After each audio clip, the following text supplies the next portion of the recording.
입니다.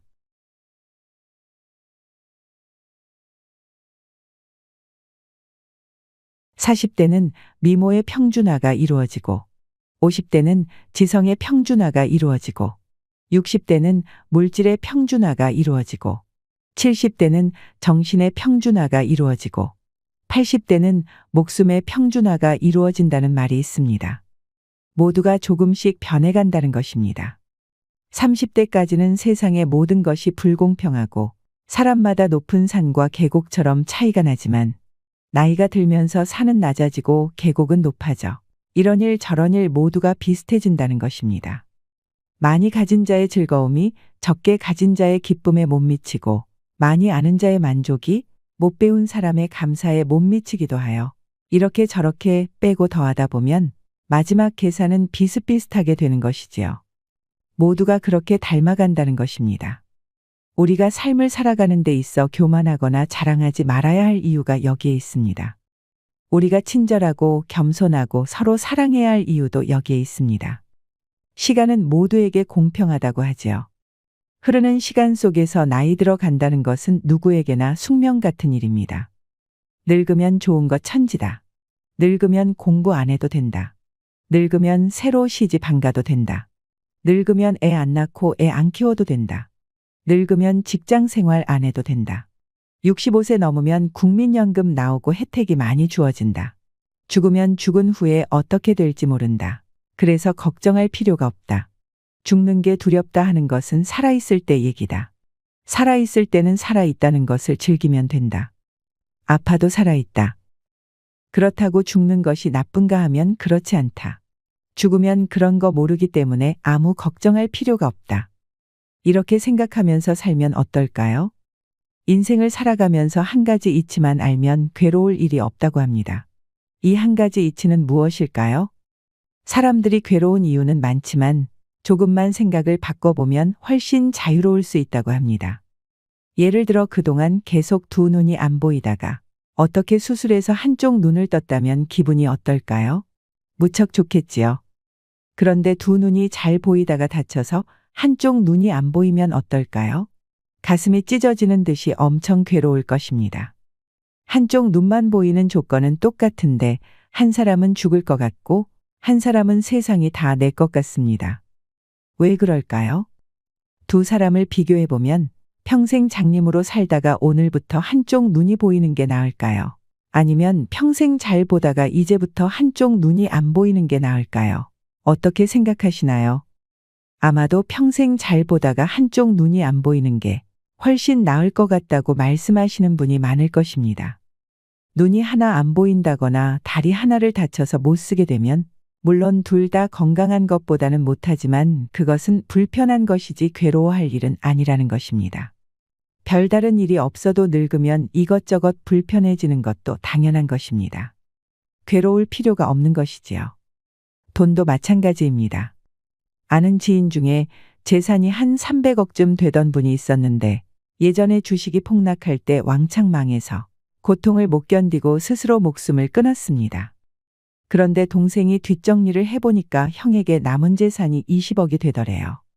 300억 가지고 있던 사람은 20억이 인생 끝난 것 같지만 보통 사람에게는 엄청난 돈입니다. 그래서 괴롭고 말고는 절대적인 액수의 문제가 아니라는 것입니다. 우리가 돈이 없어 죽겠다고 하지만 인도에 한번 가보면 생각이 달라집니다. 한국에 오고 싶어하는 외국인 노동자가 그렇게 많다고 하지요. 우리가 현재 가지고 있는 것은 모두 당연한 걸로 치고 더 하려고 하니까 괴로운 것입니다. 그리고 결혼도 마찬가지입니다. 우리가 결혼해서 수십 년 살다가 헤어져서 혼자 사는 것과 계속 혼자 사는 것 중에 무엇이 더 나을까요? 결혼 생활도 해보고 혼자도 살아보고 두 가지 다 해본 게 더 낫지 않을까요? 이런 이치만 잘 터득해도 인생을 훨씬 더 자유롭게 살 수 있습니다. 모든 것이 다 생각의 문제이니 말이죠. 내가 원하는 대로 부모나 자식, 남편이 못해줘서 그래서 괴롭다는 사람이 많지만 그렇다고 매일 괴로워하면서만 살면 우리 인생이 너무 허무하겠지요. 머리가 하얀 70대 할아버지가 물었습니다. 그동안 몰라서 실수하고 볼품없는 삶을 살아온 것 같습니다. 앞으로 선택을 하면서 남은 인생을 아주 의미 있게 효과적으로 살려면 순간순간 무엇을 선택의 기준으로 삼으면 좋을지요. 늙어서 추해지지 않으려면 어떻게 해야 할까요? 행복하게 나이 드는 인생을 최고로 잘 사는 법 5가지와 세상에서 갑이 되어 살아가는 법입니다. 지금까지 안 죽고 산 것만 해도 대성공입니다. 과거를 좋게 생각해야 미래가 좋아집니다. 과거를 자꾸 나쁘게 생각하면 자기 인생이 비참해집니다. 제일 간단하게 생각하는 건 지금까지 잘 살았다. 앞으로도 잘 살 거다 이렇게 생각하는 겁니다. 지금까지 나는 오류투성이로 살았다 이렇게 생각하면 얼굴에 검은 그림자가 드리웁니다. 지금까지 내가 산 것은 대성공이다 이렇게 생각해야 입가에 미소가 돕니다. 생각을 긍정적으로 해야 합니다. 연세가 들면 젊은 사람과 차이점이 있습니다. 꼬마아이가 제잘제잘 말을 잘하면 말을 잘한다 하지요. 그런데 노인이 말을 많이 하면 잔소리가 많다 합니다. 이렇게 평가가 다릅니다. 젊은 사람이 빠릿빠릿 다니면 재빠르다고 합니다. 그런데 노인이 빠릿빠릿 다니면 주책머리 없다 이렇게 말합니다. 젊은 사람이 어떤 꿈을 가지고 뭘 하겠다고 하면 야망이 있다고 하지만 노인이 이것저것 하겠다고 하면 노욕이라고 말합니다. 이렇게 똑같은 행동인데 젊은 사람과 나이 든 사람에 대한 평가가 서로 다르다는 겁니다. 성질이 서로 다르기 때문에 그렇습니다. 그래서 지금 노인이면 노인에 맞게 살아줘야 한다는 겁니다. 그게 자연스럽기 때문입니다. 아이는 아이에 맞게, 청년은 청년에 맞게, 노인은 노인에 맞게 살아야 합니다.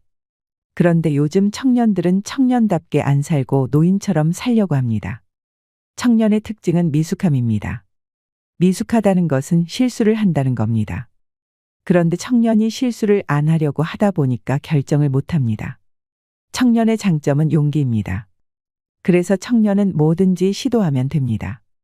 이런 경험이 쌓여나가면서 지혜가 형성되어 나가는 것이지요. 많은 시도를 하고 많은 경험을 하는 것이 청년입니다. 노인의 특징은 원숙함입니다. 많은 경험이 있기 때문에 실수가 적습니다. 대신에 선택을 할 때 쉽게 선택을 안 합니다. 인생지사 세옹지 말라고 좋은 게 꼭 좋은 게 아니고 나쁜 게 꼭 나쁜 게 아니더라 해서 젊은 사람들처럼 희노애락에 덜 물들고 결정을 합니다. 그래서 실수가 적습니다. 그런 면에서 머리가 하얀 것은 좋은 것입니다. 검게 물들일 필요가 없습니다. 옛날에도 도사들은 다 머리가 하얗습니다. 젊은 도사 보셨나요? 못 봤지요. 도사는 다 늙었습니다. 늙음의 특징에 맞게 살아야 합니다. 그런데 늙음의 특징에 맞지 않게 젊은 사람들처럼 빠릿빠릿하게 살려고 하니까 열등의식이 생기는 겁니다. 젊음을 부럽게 생각하고 늙음을 비참하게 만듭니다. 이것은 자기에게 주어진 상황을 부정적으로 바라보기 때문에 그렇습니다. 주어진 상황을 긍정적으로 볼 줄 알아야 합니다. 나이 든다는 것은 비참한 일이 아닙니다. 나이가 들면 첫째, 말이 좀 적어야 됩니다. 그런데 늙으면 말이 많을 수밖에 없습니다. 아는 것이 많기 때문에 그렇습니다. 젊은이들의 미숙함을 보면 자꾸 말을 하게 됩니다. 그런데 젊은이들은 그 미숙함이 젊음의 특징입니다. 자꾸 실수를 해가며 배워나가야 지혜가 느는 것이지 말로 가르쳐 준다고 배워지는 게 아닙니다. 그래서 가능하면 틀리는 것을 지켜봐 주는 게 좋습니다. 직접 경험해 봐야 알지 얘기해 준다고 아는 게 아니기 때문입니다. 미리 안다는 것은 쉬운 일이 아닙니다. 너무 욕심내면 안 됩니다. 젊은이들이 시행착오 하는 것을 봐줄 수 있는 힘이 있어야 합니다. 그런 의미에서 첫째로 입을 무겁게 하는 게 좋습니다. 둘째로 욕심을 좀 내려놔야 됩니다. 욕심 없는 사람은 없지만 젊은 사람이 욕심 갖는 건 좀 괜찮은데 나이 들어서 과하게 욕심을 내면 좀 추합니다. 젊을 때는 10가지 계획을 세우면 10가지 다 시도해보지만 나이 들어서는 10가지 계획이 있으면 1개만 실행하고 나머지 9개는 포기할 수도 있어야 합니다. 인생을 미리 포기하고 낙담하라는 것과는 성격이 좀 다릅니다. 조금 내려놓고 욕심을 버려야 합니다. 과로해서는 안 됩니다. 젊을 때는 과로해서 쓰러지면 링겔 한 번 맞으면 다시 일어나지는데 늙어서 과로해서 쓰러지면 팍팍 늙습니다. 비 한 번 오면 추워지는 가을 날씨 같습니다. 과식해서도 안 됩니다. 아무리 음식이 맛있어도 절대 과식하면 안 됩니다. 젊을 때는 과식해도 소화제 먹고 토하면 되는데 늙어서 과식하면 반드시 건강을 해칩니다. 과음도 안 됩니다. 젊을 때는 술 먹고 토해도 다음날 아침에 약 먹으면 괜찮은데 늙으면 절대 과음하면 안 됩니다.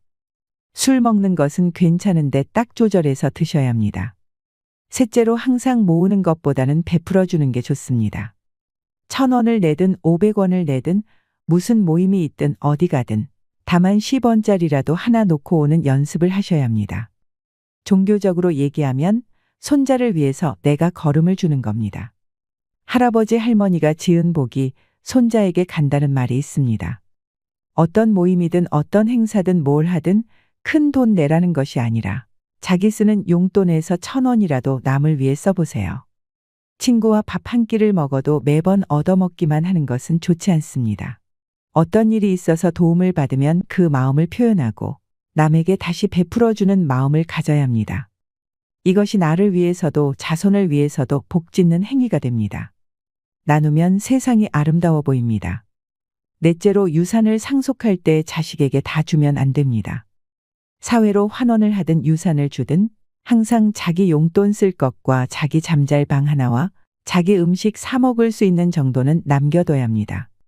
아무리 자식이 부도가 나고 죽는다고 해도 마음 약해져서 다 퍼주면 안 됩니다. 어느 정도는 내 몫으로 남겨둬야 합니다. 왜냐하면 젊을 때는 돈이 없어서 길바닥에 나앉아도 다시 일어날 수 있는 힘이 있습니다. 그러나 늙어서 길바닥에 나앉으면 추해 보입니다. 절대 자식에게 상속을 다 해주면 안 됩니다. 한국 사람은 자식에 대한 집착 때문에 이게 잘 안 지켜집니다. 그래야 앞으로 자식과의 관계가 좋아집니다. 인간을 이해해야 합니다. 아무리 부모 자식 간이라도 돈이 조금 있어야 아파도 병문안도 오고 죽을 때 장례도 치러줍니다. 인간의 이런 심리를 이해해야 합니다.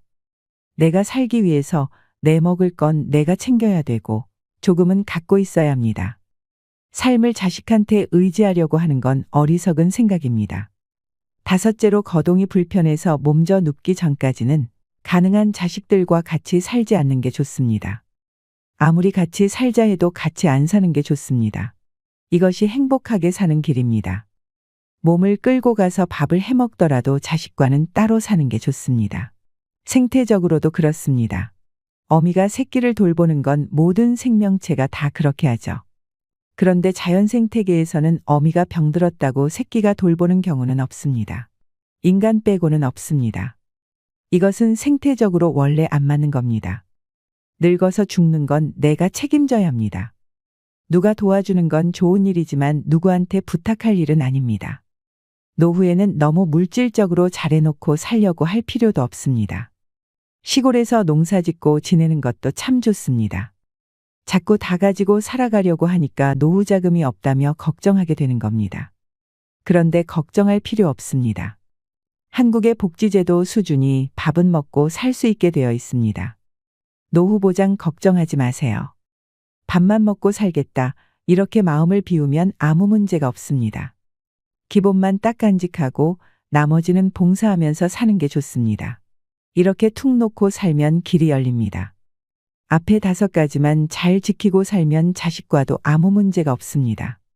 세상을 살아가면서 을이 아닌 갑으로 살아갈 수 있는 방법이 있습니다. 저는 강의할 때 강사료를 안 받습니다. 강사료를 받으면 많이 줬다 적게 줬다를 갖고 따지게 됩니다. 돈을 많이 준 곳은 더 잘해줘야 한다는 생각이 들게 될 것이고 돈을 적게 준 곳은 가능하면 강의를 안 해주려고 하게 됩니다. 그런데 저는 돈을 안 받고 강의를 하기 때문에 많이 주든 적게 주든 전혀 신경을 안 쓰니까 내 시간이 되느냐 안 되느냐 그것만 고려할 수 있습니다. 누가 요청했는지 어디서 요청했는지 이건 거의 고려하지 않습니다. 이것이 바로 인생에서 내가 갑이 되는 이치입니다. 왜 이런 현상이 생길까요? 돈을 받고 무대 위에서 춤을 추는 사람은 춤이 목적일까요? 돈이 목적일까요? 돈이 목적이지요. 돈을 받기 위해서 춤을 파는 것입니다. 자기가 돈의 종속이 되는 겁니다. 자기가 주체적으로 행위를 하는 게 아니고 돈을 받기 위해서 하기 때문에 자기 행위가 주체적이지 못하고 종속적이 되는 겁니다.